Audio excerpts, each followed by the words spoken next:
Hello and welcome once again to another episode of Behind the Counter. I'm your host, Rich Stambolian, and with me as always is a man who needs no introduction, the Apollo Creed of Bayside, Jonathan Adler. Still in fighting shape. Still in prime fighting shape. I think we've done Apollo Creed already. Nope, never done Apollo Creed. All right. You can be Apollo in Rocky. I'll be any Apollo you want. I think it was Rocky 2? No, Rocky 3, where they're running side by side on the beach. That is 3. That's that's when they start training together. It's like not anymore. Thunderlips. Thunderlips. I may have actually introduced you as Thunderlips once. Yes, you did. Yeah, that was it. So we'll get through all the Rockies. Next week might be Spider Rico. Nice. One of my least favorite. He did show up in Rocky Balboa, though, which I really enjoyed. Oh, that's right. Yeah, you were the one guy who was excited about that part of it. The one cameo of like, Spider Rico, come to the kitchen, man. These guys are out of brats. These guys need more brats. Come on, Spider Rico. So what's going on, man? You know, just making it through, doing it hard. Today was a very long week. It was today itself was an entire week. No, today wasn't an entire week. This week was over for me on Wednesday. It was a very, very long week, and I'm glad we're here because this is what we live for, everybody. Yeah, kind of, I guess so. Well, 1 hour a week, and then Andrew puts us back in the cage. Yeah, yeah, that's true. This is like our outside time. You know, we're like a prisoner who was just getting that 1 hour of athletic time in the yard, and like every 10 years. It's like, what's his name? Was that Murden the First with Kevin Bacon? Yes. He's like, you want to go back inside? I'll stay inside. I'll stay outside. I'll stay outside. So we're happy to be here. And it also shows that we only get let out once a week. Yes. Andrew, these lights make us so pale. Like paler than normal. It's cool though. Yeah, and I get like a W.C. Fields like thing going on with my nose when I'm here too. Oh, man. All right. So welcome, everybody, to another episode. This is our 24th episode. Next week will be the 6-month anniversary of the show. Oh, my God. We should have a party. We should have a party. It's always a party, though. If you're home on Friday night at 6:30. Chat room, come party with us next week. This is the party. Friday, 6:30. There will be boobs. I'm going to get some boobs for next week. Let's get some boobs for the party. That sounds awesome. Yeah.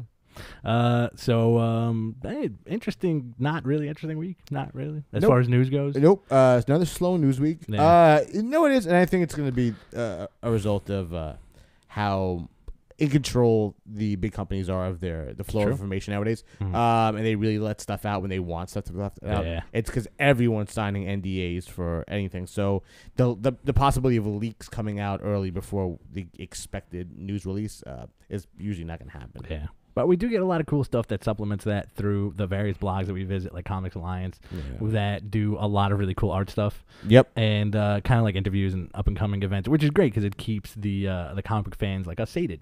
Yeah, and it's good content. It's like it's Comics Alliance during the course of the day they will post some really really great stuff. Yeah. Like you said, the art stuff and do a lot of recommendations and they're all like very very talented writers.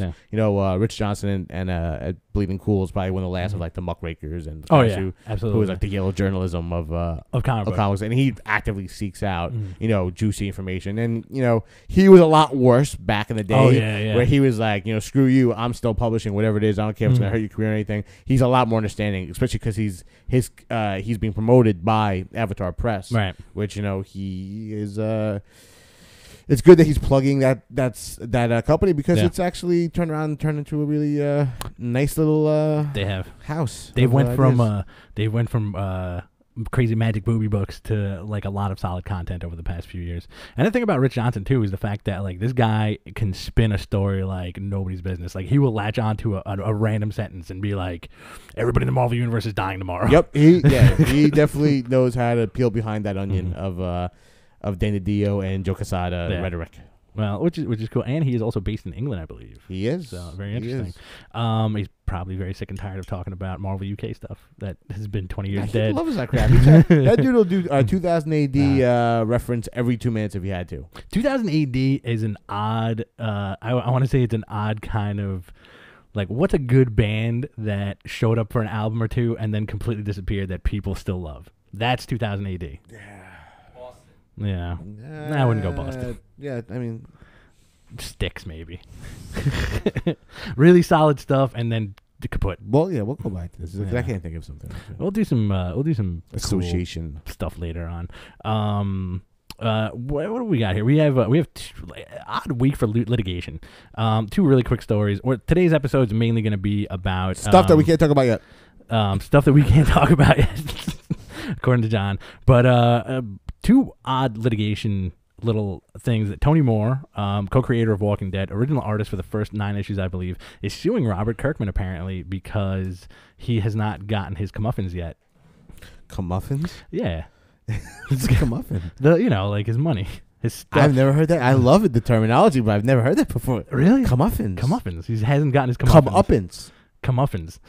I know the word. I know it's comeuppance, but I say like comeuppance. I say comeuppance. I know. I agree with you. I'm behind it. I'm gonna start a Twitter campaign. I completely blacked out. I have no idea what you're talking about because I am so sidetracked by the idea of the comeuppance.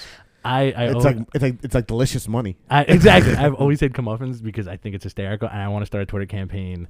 Saying comeuppance. All right, it's hashtag this sucker. Yeah, comeuppance, not comeuppance. Comeuppance is too proper and too. I still like comeuppance. Hoity-toity. I like saying it in a threat. I like saying you will give me my comeuppance.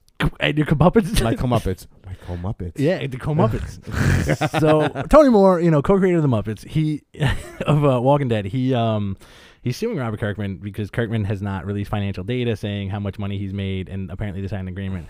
Whatever.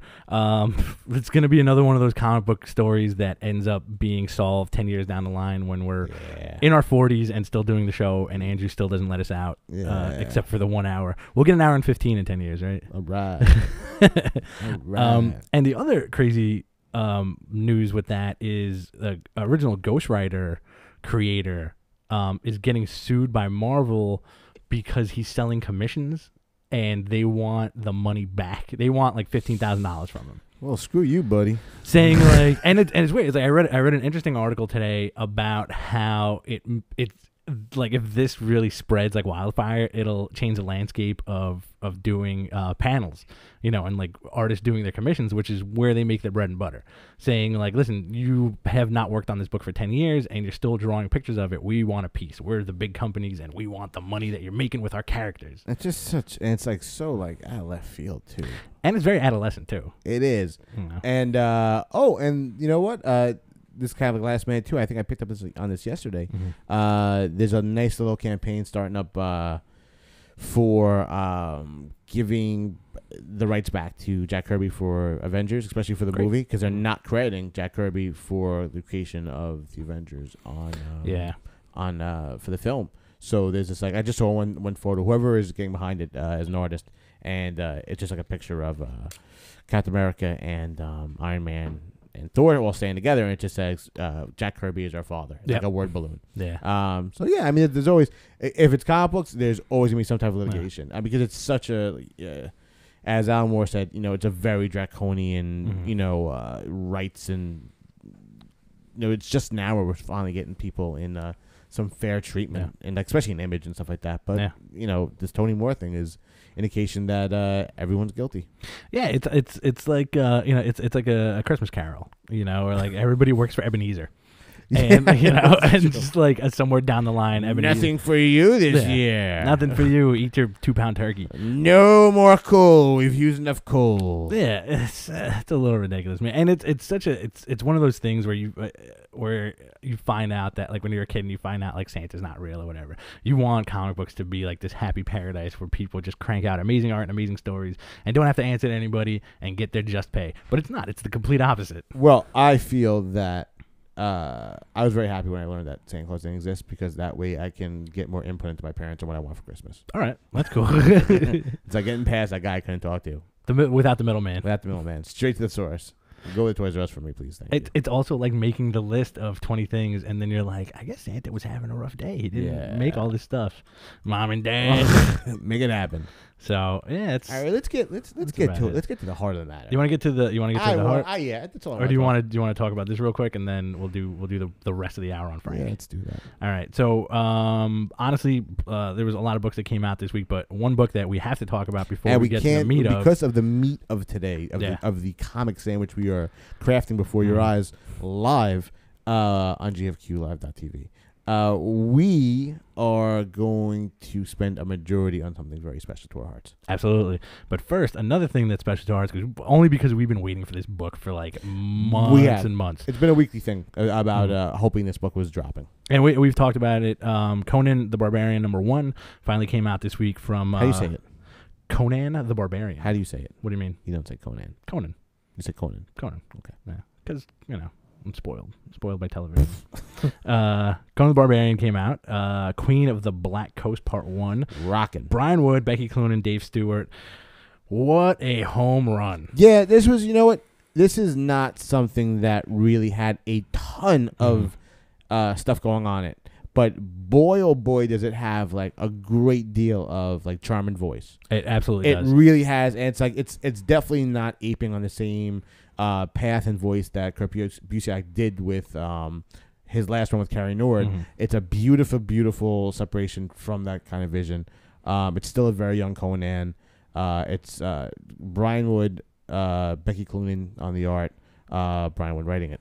But wow, man, it was something very, very special about the book.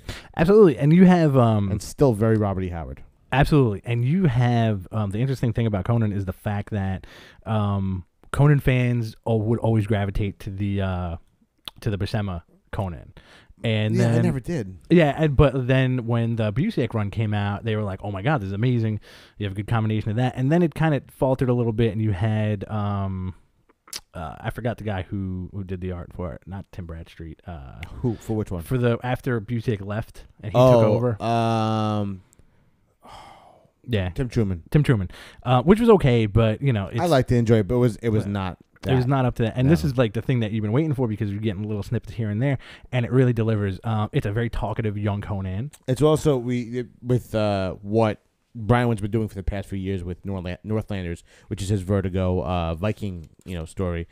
He has some definite experience writing swords and sorcery and dudes running around on boats and stuff and like I've read Conan stuff from the Robert E. Howard novels. They capture his like there's something about him, and he's not like this just like a terrible reaver. Like especially at a young age, he was having a good time. Like half this thing is about him drinking and just like getting over on a ship captain just because he's so charismatic. Yeah. Like and in the book, the ship captain does say like, if it was anybody else, I probably would have thrown this guy overboard or not picked him up. But there's something about this kid and his crazy stories. Like he just showed up, was like, "Hey, listen, get me on this boat, otherwise I'm gonna kill all your dudes." And he was like, "Who are you supposed to be?" He's like, "I'm Conan. I'm running away from something. Help me out." It's like, "All right, man, get on board and we'll go." Yeah, and from that like quick moment, he convinced him, and he becomes his boy. Yeah, and they're like, I have you have my sword. Yeah, there's a good moment in the book too where it tells you that the entire crew, after that like 1 hour of talking to Conan and hearing his stories, that they were just like, we're sword brothers now. Yeah, man. And the whole thing has to do with Belit, who is like this evil pirate woman captain, dark whatever. Sea Witch, who commands a book, and Conan's like, I'll get her for you. And he's like, listen, man, we'll go around her. And Conan's like, you want me to run from a fight? I'll never do that. He has a crazy ass dream where he ends up like marauding her ship and then bedding her down in the water, wakes up from the dream. Woohoo! And he's like, we have to kill her. It is awesome, dude. Fantastic. It was a really good plotted, and like Cloonan, like I said to you today, is not someone I would have picked to do this book, but wow, she does a great Conan. It's a beautiful book, man. Like like the art in this book is so. It looks like it had such painstakingly, like well crafted art in it. Yeah, and the colors are beautiful. The writing is excellent. It's actually, if you picked up Conan in the last few years, it's not as wordy. It's a very wordy book. Yeah, dude. It'll take you a good while to get through it, and it just came out. Conan the Barbarian #1. Pick it up, please. All right, so don't be an idiot. So now that we got that out of the way, oh, thank God, go for it. Well, this week was a very momentous moment. One of our very, very close favorites in story and character and the whole nine, Frank Castle, Punisher, in the universe of Punisher Max, which is the adult imprint of Marvel Comics, has come to an end. Who knows where the future may bring this? But essentially, Frank Castle has been laid to rest. It's it's for one character who was taken out of the Marvel universe, pretty much by Garth Ennis to take the reins of and say, listen, I'm going to craft extremely gritty, realistic stories about a Vietnam veteran in the modern day. So he's in his 60s at this point. Yeah. And he's always been in his 60s through the entire Max run, which actually started as a Marvel Knights reintroduction of Punisher with Welcome Back Frank, took it to the next level, got rid of the gloves, got rid of the white boots, and this dude Tube skull. And the tube skull. Tube skull teeth. And almost 10 years ago, Garth Ennis did a 60-plus issue run or 60 issues. I was thinking about this yesterday. I think it's something like that. I think it's a very, very sizable run. He was on the book for years, and like I remember when we worked at the store together, we were so anxious to go home, and it went every week that it came out. It was the #1 book on the pile. Yeah, man. Because you were guaranteed awesome, just like tough guy shit, and then you also had a great deal of awesome endings. And there was just something. It was the first time you took Frank to his full potential. And you can do it under the precept of it being an adult book now. You didn't have anything to worry about when it came to subject matter. And absolutely. Garth Ennis really pushed it. It wasn't a funny book. Maybe you laughed and chuckled a couple times, but most of the time it was a hardcore story about a dude at war with the streets, seeking vengeance. It was extremely well crafted as well, because not only did you have Garth Ennis, but you had a slew of amazing artists like Steve Dillon, Tim Bradstreet, Goran Parlov. Like all these dudes just came on board and really rocked the entire Max universe with it. The beauty of it is that he did not do any kind of stunt casting as far as characters he threw into the book. Garth Ennis did Nick Fury at one point, but the Nick Fury that he wrote was equally as gritty. Yeah. That was a great thing. We were talking about this earlier too. How our friend Bobby OFB, he brought up the idea that Garth Ennis really has never done a long-term superhero character. Right. Like he's done his short stories, miniseries, whatever it may be. The closest he ever came to was John Constantine, but this is the real only one that was an established Marvel character who comes from like the capes and cowls world. Thor. But that was a miniseries. Yeah. But this was like the long one. Like this guy spent the same amount of time that he did on Preacher with this. Right. He touched Batman, he touched, certain characters. Here and there. Yeah, here and there. But this was like he invested his time and he made his own baby. Like the same way that, Frank Miller is associated with, revitalizing Daredevil and creating that tone in that universe of what Daredevil should be. Garth Ennis did the same exact thing. Absolutely. He took it. The thing about the Garth Ennis style of writing is that you have to look at the guy who's writing it, because this is a dude who appreciates spaghetti westerns, World War II movies, totally. Gangster flicks, just over the top violence, and he smashed all that good stuff together and threw it into this amazing series that became his baby.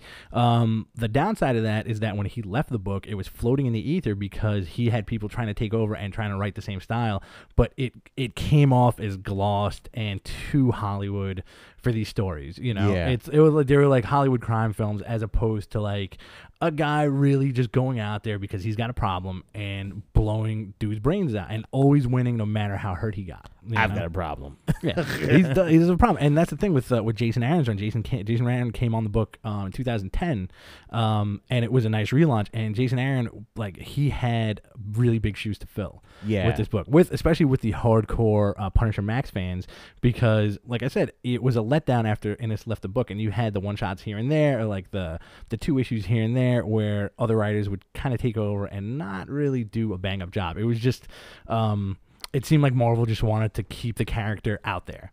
Yeah, man. Yeah, and you felt that same tonality too. And Steve Dillon being on the book with him during the duration of the run really helped, get that same type of feeling over to it.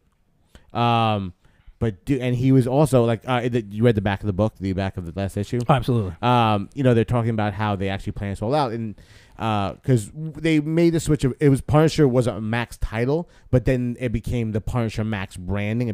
The book was actually called Punisher Max. Yeah. So when Jason Aaron sat down and said, I'm going to do this, he's like, I'm going to, basically have him, it's going to be the fall of the Kingpin. So it's going to be Kingpin, we're going to throw Elektra, we're going to do Bullseye. But ultimately, it's leading up to the final standoff as with Punisher. So he knew ahead of time that this was going to be like the swan song. And like honestly, guys, like he did such a bang up job. He really did. This was like not every issue it came out, it went higher in my pile. It became it became one of the very first books I read every single week. It was epic, man. It was an epic run on the book. What's interesting that even though by the way, Rich, we can't put the pictures up because they're PNG files. Oh, my bad. Who's? I thought I said mine or yours. Both. Really? I threw them on as JPEGs, but maybe something happened. Sucks. Anyway, sorry. We had a lot of. Yours are good. His is no good. All right. Damn. I got some good stuff in there. Don't worry about that. Well, I think we have like a good crossover of like the same things. Well, let's do. We'll are you ready to go with those pictures? No. Are you, Andrew? Which one? Mine. Yours I can't. They're PNGs. Oh, mine. Oh, yours. Then. Yeah. So mine. Rich's are good. Woo. So anyway, whatever, dude. What I wanted to touch on was the fact that within the same universe, you also had Garth Ennis' swan song, which was Punisher the End. Yeah. Which was like a big thick book that Marvel put out. Marvel did this thing for a lot of major characters years ago, where they would take a creative team and they would have them write the final story of the character. So it was always set in the future. You had Wolverine the end. I think you had Hulk the end. You had a few more. And Garth Ennis' Punisher the end had him rotting in prison until he was a really old man, and then the world became a wasteland, and he ended up killing every single politician that lived. Yeah. And he walked into the guys who were like stuck in a panic room somewhere. Yeah. He murdered everybody in like the panic rooms, and then the last page was him essentially being the last man on Earth, walking into a nuclear holocaust and burning up. So, that's the way Garth Ennis ended the Punisher in the future. The way Jason Aaron did it, it was just 22 issues of guns a-blazing, really over the top Frank stuff. Well, the big parts of it was they really made Kingpin into a very similar character than what he is in the regular Marvel universe, but he was just a badass. He sacrifices his son Richard Fisk, who's a baby in this, to continue his like reign. Right. He hires Bullseye, who his whole job in the storyline was to kind of get into the mind of the Punisher and figure out there's something about Punisher that is not kind of public knowledge in his like legend, which he finds out, which is such a great reveal. Right. That right before when he was, for those who don't know, he's Frank Castle came back from the war. He really messed up. He already in his mind was kind of committing to the Punisher and becoming that persona. And he wasn't adjusting too well to his new civilian life with his wife and his kids. And he's at Central Park, and his family gets blown away by some mobsters. Now, what this story says in Jason Aaron's run is that before that moment, before he got blown away, he was going to tell his wife that, you know what, I can't do this. I'm breaking up with you. And that's what he says to her. Like, I'm gonna end it because this is not my life anymore. I'm messed up. And the next thing you know, his wife's brains are all over him. So Bullseye, in his like dying breath, whispers this into Punisher's ear and screws him up totally. He broke his mind. Broke him. Yeah. And basically breaks everybody. He gets not only just mentally, but his body is broken. Yeah. And gets put into prison in a full body cast and has to build himself up. Escaping prison, being homeless, and returning to the psychological habitat of his original home. Absolutely. And you get little tidbits here and there with him having flashbacks while he was in the hospital, while he's going home. Yeah, man. About his wife. And I really enjoy the fact that Jason Aaron pulled a lot of the stuff from the Punisher Born miniseries, which was a miniseries that Garth Ennis wrote a few years ago about Frank Castle's time in Vietnam, where it kind of ended essentially with him coming home and having like this demon in him, not a real demon, but just having like this death, like this force where he just had to murder bad guys. Vietnam completely spoiled it for him. So you'll get little flashbacks and little nods here and there of him trying to adjust to civilian life. A good example would be when he worked at the meatpacking plant, and there was the slimy boss who kept hitting on the the female workers. Yeah, so man. he threw his hand into the meat chopper. Yeah, dude. And he had like the hook, and then it didn't stop the guy, so he ended up just like sticking his. I think he stuck his face into the meat grinder, right? No, yeah, something like that. Yeah, you're right. Yeah, dude, was just like so much like, and the fact and during Jason Aaron's run, he had Steve Dillon, doing the art chores, so you had really like identifiable, great looking Punisher stuff. Who kicked up his game too? I think for this. I think so. Yeah. There were some people complaining after a while that it was becoming very much like the same old Steve Dillon. It rocked, and it's especially this issue. Oh, fantastic! So let's kind of talk about that. The idea of what happened in this issue was the last issue ended with it's been kind of like one thing after another, where you actually had he faced off against Bullseye, then Prison, then Elektra. Right. So Elektra was working with both Wilson Fisk, the Kingpin, and the wife. Right. All right. Vanessa Fisk, who is plotting against Kingpin because he sacrificed their child. So he has this brutal fight with Elektra where they just like, he bites a piece of her arm off, and he's calling an old man and just like really just wrecking house on this dude. But he still comes out on top and destroys her. Well, they really hammer home the fact that he's been at this for 30 plus years. I'm the boss, man. I'm Punisher. And they really are addressing it that that he's been doing it for 30 plus years. This guy is a pro. He's taken his bullets. He's broken his bones. He doesn't need that much sleep. This is an all day job. Also, have never gotten shot in the face. Never shot in the face. Good for him, man. Yeah. And then after that, he has to now take out Kingpin. So Kingpin is waiting for him at Frank Castle's old family home. Right. So he basically just walks down the street, cowboy style. Kingpin's waiting for him in the middle of the street with like a gang of dudes, snipers and everything. And Frank takes on all the dudes. Takes them all out. Completely with takes them all out. With limited amount of bullets and like weaponry. Well, that was a great gimmick that Jason Aaron used, was that he was so destitute that he didn't have any guns at all. He didn't have any money. He didn't have any safe houses because they were all because earlier in the run he I believe he killed a crooked cop and all his stuff was raided. So he had absolutely nothing. And with the Bullseye stuff, Bullseye found his safe houses. All that stuff was taken away. All the money he stole from drug dealers, pimps, gangsters was all taken away. So he ended up, he's murdering people by hand and then counting bullets as he's going on. He's like, I got a 9mm, I got 6 bullets. Yeah. Now I got a machine gun. Now I got an Uzi. Like, now I got this. And, by the time the Kingpin catches up to him, he finds this gross abandoned house. Punisher's messed up. He's walking back home. And they really have it's hard to do justice to a street fight in a comic book, but Steve Dillon amped it up so much. Every single action sequence in this run has been completely top notch. Yeah, man. And like, dude, he fought. He does hand-to-hand combat with the Kingpin, who is twice his size. He's bullet wound. Puts a friggin' ball-peen hammer in the side of Kingpin's head. Made him retarded. Kingpin walks away from it and basically goes back to Kingpin Tower and dies. Well, he goes back to Kingpin Tower, and it's his wife who is in control now, and he's like left outside to rot. Yeah. And at that moment, like Punisher rolls up behind him, just blows his brains out. It's a brutal book, man. And then what does he do? Frank Castle runs back. He doesn't run back. He limps back to his house and dies on the front of his house. Yep. This issue opens up the final issue with him on the slab. And what's great is just a great line is that Nick Fury narrates the entire book and says, this is the only way that Frank's story could have ended. Yep. And he's going, talking about, he's very bitter. Like, it's an angry, like, Nick Fury issue. Yeah. Draws him, like, Steve Dillon draws him real gnarly. And he's just, like, talking down. Like, this dude's been, like... Complete spook. He's a complete spook. Because he keeps on showing up during the investigations because this guy's been doing, like, a, murdering spree all through New York City. So he's showing, like, who's this guy? And, like, Nick Fury is like, mind your goddamn business. Yeah.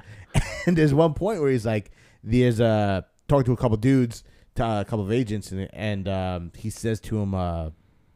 like, he's been doing this for 30 plus years on the street by himself, doing a one-man war. What you guys paid for, he's been doing for free. Yeah. No offense. Yeah. Exactly. And he walks out because the regular paid cops, he's like, you guys worry about your pension and you're worried about your overtime and you're worried about this and that, but this guy did it for free. And here's my other favorite bit when they go back to the house and there's like this is back to Frank Castle's old house. So he reads there's some like agent looking at some officer looking at the war journal. And he's reading off the last few pages, like, saying some shit like, oh, I'm sorry. He's actually apologizing to like his wife and his kids and like, what he's done through his life.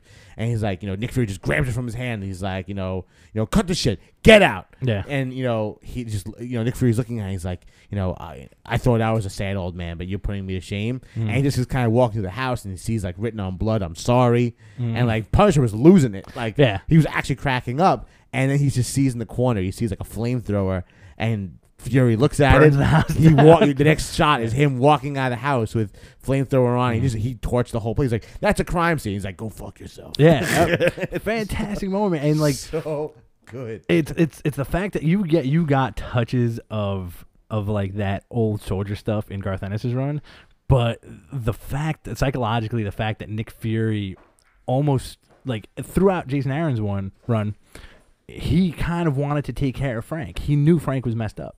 Yeah. He knew Frank Castle wasn't all there, and they always touch on the fact that he was like, "Listen, you can come work for me. You don't have to do this anymore. You don't have to live on the streets and murder gangbangers all day." Well, the thing about him also was they both, and it's driven home in this issue, is that they really drive it home that he is.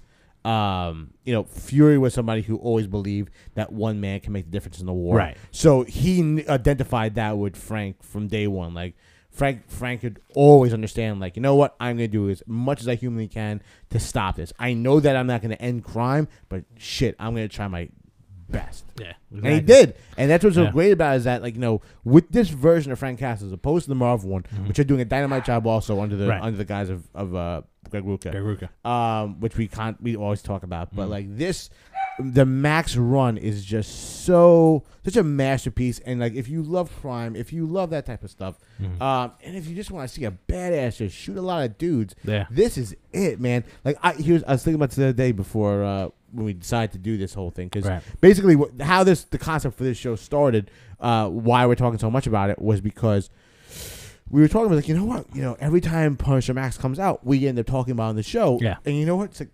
screw it. It's the last issue. Let's talk about it. Also, probably not the last time we're going to be talking about it, but we have to talk about this. Like it ended on such a note, and as a fan, it ended in such a way where you did not know it was going to go on until the very last page. When you as you read, as you grow up and you become an adult, you kind of you pick up on foreshadowing, you pick up on little nods that creators do to kind of like ease you into a possible ending of a story. Yeah. In the first couple of pages where the coroner's talking to Nick Fury and he's saying he came in, his face is completely unrecognizable like hamburger. In my head, I immediately thought that he found some drug dealer, smashed the crap out of his face, and left him on the slab, and then you would have the last panel of him being alive, recuperating somewhere, and just saying like, the war's not over. You know what, man? I really appreciate the fact they did kill him off. Yeah. They didn't go that way. I mean, at the very end of the storyline, there's a bit in this issue where he's saying, Fury's the only one who showed up for the funeral. Right. So he buries him. And, he has a drink with him in the casket. And, Punisher never drank. But it was just like, that soldier thing that he's doing with him. And he wasn't going to say anything at the funeral. And he says, you know what? You're the best damn soldier I know. Or one of the best soldiers I knew. And he's driving away, and he's just kind of going away from everything. And he's like, I wish I kind of would have said more during your funeral. And he's really saying this to himself. But I would have lied. I would, thinking that you actually made a difference and that the war, like crime is going to be better or something like that. It's a complete lie. You did nothing. Like, you just did the best you humanly can. And then next thing you know, he's watching television and he's getting sauced at like a shithole. Yeah. He's just like, give me another. Just like, keep him coming. And there was he looks on television. There's like all these like riots breaking out. and like all these either like ex-cons or like people who are like sex crime dudes or whatever are just like they're doing like a Dark Knight Returns type crap with like you know the Sons of Punisher wearing skull makeup and just beating the crap out of people, lynching people. Yeah, well that was a cool nod because it was like suspected mafia boss or a gang leader. Or whatever. That's right. And then it's all these crazy dudes with Punisher like with skulls on them taking over the streets, and then Fury has like that moment of like, you did it, Frank. Yeah, you made a difference. You made a difference. I had another really awesome Fury nod is that the action didn't stop, even though this was like a big eulogy for Frank Castle. You had an awesome bit of the Fury being so pissed off that he ends the fight with Vanessa Fisk. Like he shows up. Oh yeah, when he does he's departed to her. Yeah, he does depart, but he says, what does he do? He goes, he's like, kill the power to the Upper East Side. So he kills the entire. He has so much stroke that he kills the entire the power grid. Awesome. And she's in her room saying like, "Oh my God, what's going on? Like, get somebody on this." And it's a panel of him behind her with a gun, and he just blows her brains out because she would have been the last one standing out of this whole thing, dude. It really is. If you enjoy like very very well put together, like crime and just like Frank Castle, especially under the guise of Jason Aaron and especially Garth Ennis, because none of this really would have happened without Garth Ennis. And Jason Aaron fully acknowledges that it's like Clint Eastwood, man. Absolutely. Yeah. He's created such a powerful icon, and no one really thought about handling Punisher the way he is. No. Punisher has been mishandled for many, many years. Like people forever speak of this. A lot of people speak of it like the Chuck Dixon run, right? Which in like retrospect is good and everything, but like nothing shines a candle to stuff. Like I was thinking about this other day when remember they did the Russian storyline in during Garth Ennis' run. Welcome Back, Frank. Or the no, like during the match. Oh, not run. the actual Russian, but like the with the missiles and everything. Yeah. So like, and there was one point when he's trying to get information from this ex-KGB guy, and Frank drugs the dude, and the dude wakes up in like the middle of like the Russian wilderness, and he looks down and he's been cut open, and Frank Castle has pulled out all this guy's intestines and strung them up on like a branch next to this guy, and the guy's like, "Oh my God!" And it was so like, "Holy crap!" Because the great thing about Max is that it has no limits, and what I'm very happy is the way that they kind of end this with Fury and the mentality is. I'm really hoping because Garth Ennis is about to start a Punisher Garth Ennis Max series as well. Fury. Yeah. What did I say? You said Garth Ennis Punisher Max. I wish. Go back. But I hope it carries that same type of the tone. Yeah, that he did before. Like, and that's a character that he could have a lot of fun with. Absolutely. And like the beauty of it is the pitch is so simple and it took forever to do it is the fact that like listen, when you break it down, this is a dude, and his origin in the Marvel Universe is that he was a Vietnam veteran whose family got blown away in front of him, and he's hanging out with like dudes in tights who have like meta issues to deal with. This guy's psychologically cracked. He's a murderer. He's completely insane. He has like this vendetta against everything. Why not pull that guy out and say, look, I'm going to give this guy the real stories he deserves. And this guy's a soldier, and he's seen the horrors of war, and he can inflict them on anybody he meets. This honestly. Probably the most brutal book if you read it, all the Garth Ennis stuff and the Jason Aaron stuff. It's one of the most brutal comic books that has ever been published. By far, yeah. Dude. It's definitely like, not for kids at all. No, not even close. It really is. That was one of the books that when we worked in the comic store, we'd sometimes like, hey, that's a little bit, a kid could somewhat like a teenager get away with this. This was a hardcore book. It's not the sex. It is purely like pure extreme violence. Yeah.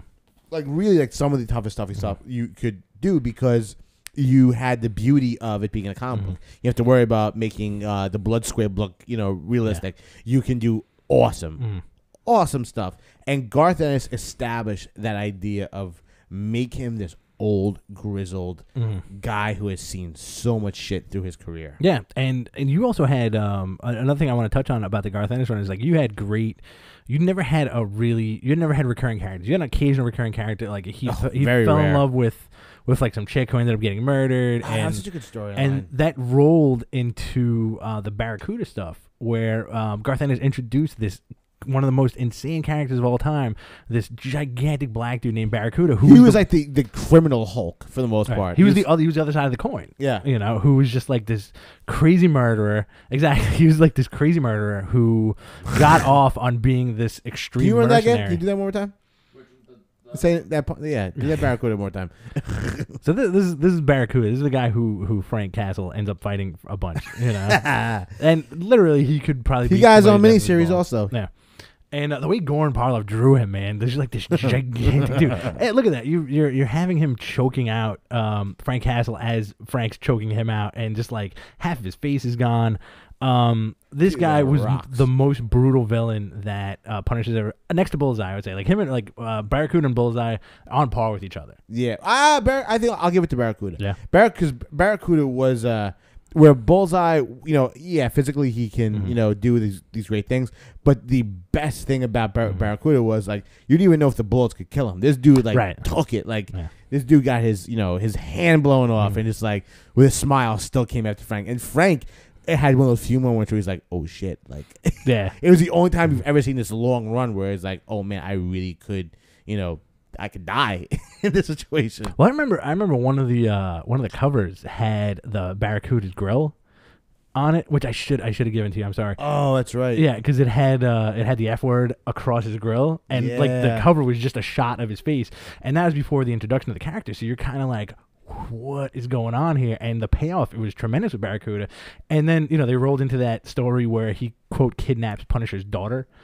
Oh yeah. And like he was gonna put the kid in a blender at one point, and he just goes after him. It was an amazing. The what was also really good was the that kind of like their jigsaw, the guy with missing the face.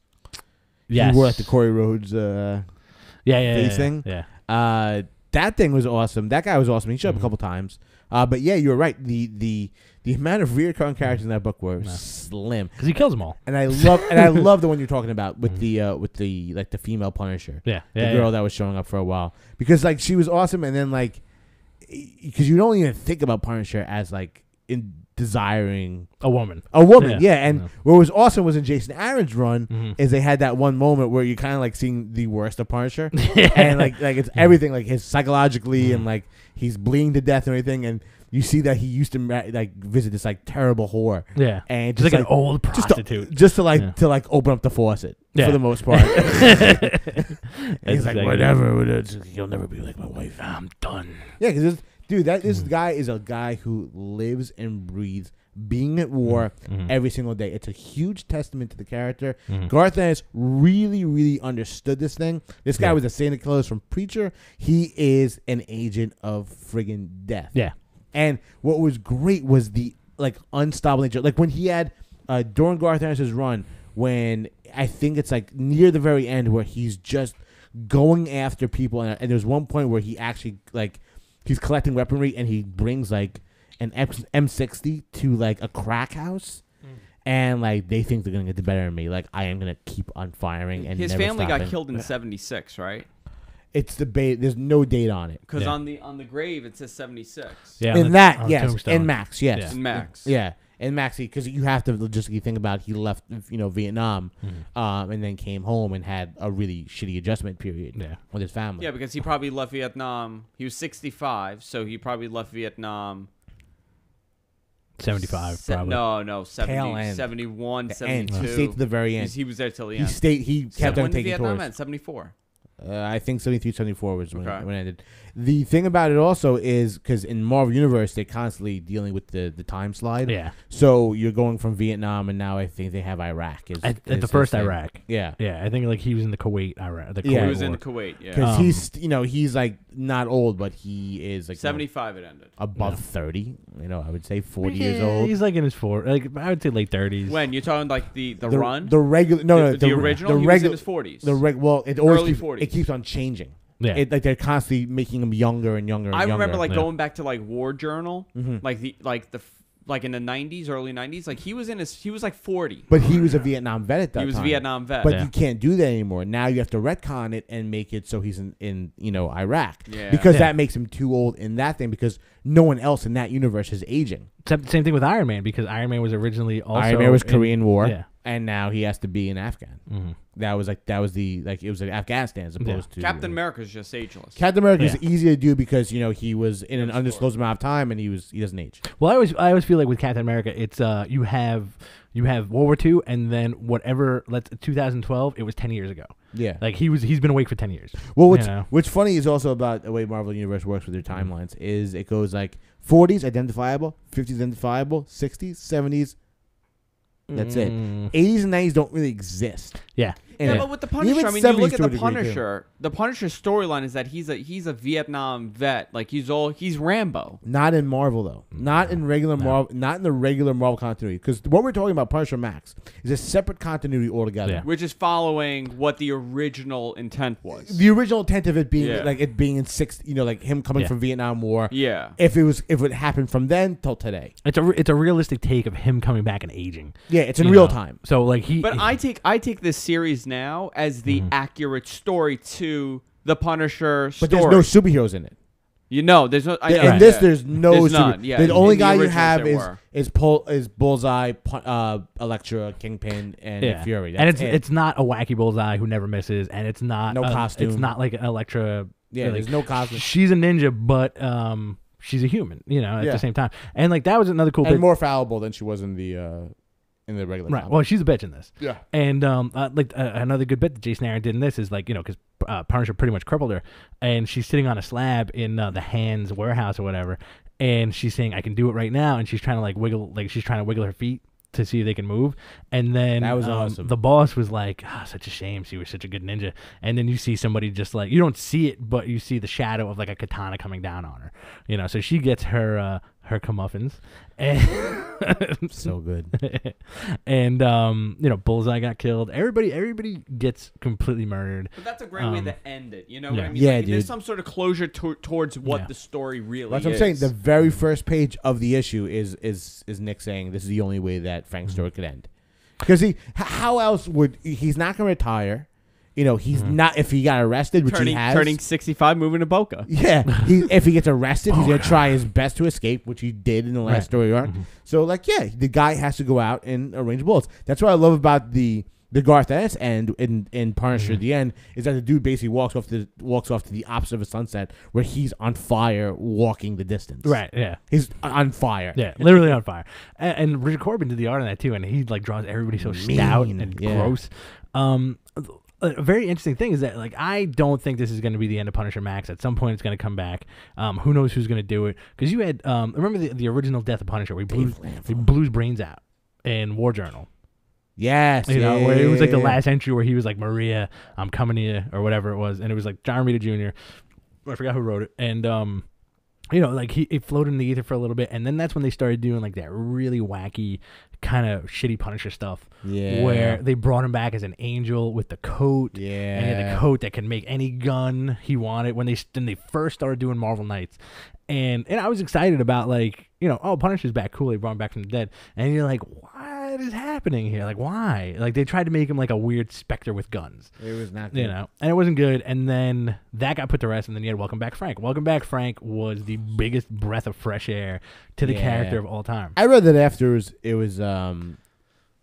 I wasn't reading it as it came out. Mm-hmm. I read it one big collection. I think on a plane ride somewhere, and I was like, "Wow, this is it's good. This is it." And that incorporated your Daredevil, your Spideys, and the regular Marvel continuity. And Garth Ennis had a really good time writing that type of Punisher. But our favorite is definitely no laughs, hardcore dude on a mission, at war with the universe. Another beautiful thing about Garth Ennis' run, because it was so long, I really wish they gave Jason Aaron as long a time, because I feel like he could have crafted equally as amazing stories. One of my favorite Garth Ennis stories from the run is the conspiracy story where Frank is essentially, he's in a room for 6 issues with his hands tied behind his back, and it's through the voice of this black soldier. Oh, and who uncovers this big conspiracy among other colonels and other generals. There's some big thing that they did, and he doesn't believe Frank at first, but then he's kind of listen, I put you here for a reason. Remember that? Yeah, I do remember that. Yeah. What was the during the Russian thing? What was the that really awesome fight that they had with with what's his name? In the nuclear missile silo with the little Asian dude. I do remember that. Yeah. It was like so tough. He was another guy who couldn't be killed. That Punisher was like, I have my handful. I'm not in my own country, and I have my hands full now. Yeah. Well, and they do such a good job of like putting him through like a survival mode type of thing. It is so like, dude, pick up anything from Garth Ennis when he did this. I'm sure you'll be finding a nice big collection of the Punisher Max stuff that Jason Aaron did. It is worth the price of admission. R.I.P. Frank. R.I.P. Frank. We hardly knew ye. I would really love it if they collected it in one big tome like they did with Bendis' Daredevil run, like an omnibus. Oh, that'd be tremendous. That would be fantastic. It would be tremendous. All right, so not to cut you off, but we do have to do a little word from our sponsor, hover.com. If you want a domain name, hover.com actually does beat out the other guys in terms of pricing. You can get a domain with private registration for under $15, and you can use the promo code GFQ, and you'd get a little bit of a discount on that, and it's always good. If you sign up with Tumblr, if you sign up with WordPress, you get 10% off. GFQ.hover.com. Sorry. If you sign up with Tumblr or WordPress and you want to do your own blog, you want to register your own domain name, they make it really easy for you, so you can plop it in, get your own web address and all that stuff. They're very user friendly. It seems like an excellent way to get out there instead of using the other guys. So hover.com, check it out, gfq.hover.com, get 10% off with the promo code GFQ. All right. So R.I.P. Frank, man. R.I.P. Frank, man. It was the first read of the week, and I'm gonna miss it. I'm gonna miss it. I really, really am. I honestly did get choked up when I read the issue. I didn't get choked up, but I did feel that weight that I'm like, oh man, I'm not gonna be reading any really awesome, monthly Frank Castle stuff. No. I'm just looking at the Garth Ennis run of like his Max stuff, like Kitchen Irish, Mother Russia, Up is Down, Black is White. Remember that dude? That was the dude who, the one who really screwed the Punisher. Isn't he the one who dug up the graves of the of Frank and Frank's family? I don't remember that. Yeah, it was this one dude who's like a fixer. And he's like, you know what? Screw the Punisher. Like, everyone's trying to do this stuff. And he went on national television and he pulled the graves of his wife and his daughter out, which was rocking. Yeah, I do remember Barracuda, the Slavers. Man of Stone was the one that I was talking about with the general and fighting in the missile silo. Yeah. Widowmaker, which was also part of that. The Long Cold Dark. Valley Forge. Amazing. Further bringing, that was like the sequel to Punisher Origin. Yeah, the sequel to Born. Yeah. I would say Origin. And then you had one of my favorite ones. I had it. And that was the final one of Frank of 60 issues. That was the last of Garth Ennis. I also enjoyed the Bayou story too, which was kind of interesting. That was like Swarzynski, I think, right? Yeah, that was good. No, Swarzynski. Swarzynski. Yeah, I thought you said Straczynski. No, not him. Screw that guy. Yeah, Dwayne Swarzynski did the Bayou one, which was actually pretty good. It was good. Like, it was alright. It was him hauling a criminal away. That was good. It was handled well, but I mean, like that stuff, like the I guess 10 volumes. Punisher Max 1 through 60, which you can find collected at your fine comic book establishments out there. Spend them in brick and mortars. They are 10 volumes, 60 issues, incredible run. Jason Aaron. He had 1 through 21, which is a very, very amazing run. There is a tight moment in that, aplenty. Absolutely. Andrew? Good? All right. Well, looks like that is the end. Once again, we want to extend our deepest appreciation to the team that brought us the 22 issues of the new Punisher Max, Jason Aaron, Steve Dillon, and Matt Hollingsworth. Thank you very much for a very entertaining run. And before anything, please support the Max line. Deadpool Max by Dave Lapham is a tremendous, tremendous read. When Garth Ennis' Fury series comes out, please pay attention to it. Please pick it up. What we're talking about will probably be translated in an even better way inside the Nick Fury universe. Do it. Support Max. We need more adult-oriented fiction out there in comic books in the big two. So, like, Vertigo, Max, do it. You don't have that many options with Marvel, so spend the few bucks and buy a Max book. Yep, exactly what John said. Just go out and do it. Buy some comic books at some actual stores and enjoy yourselves for once in your life. Please. Well, the war is over for Frank, but the war for us continues next week on Behind the Counter, our 25th episode. Thank you very much for tuning in. I am Rich Stambolian. And I came up with nothing this week. I'm sorry. Booyah.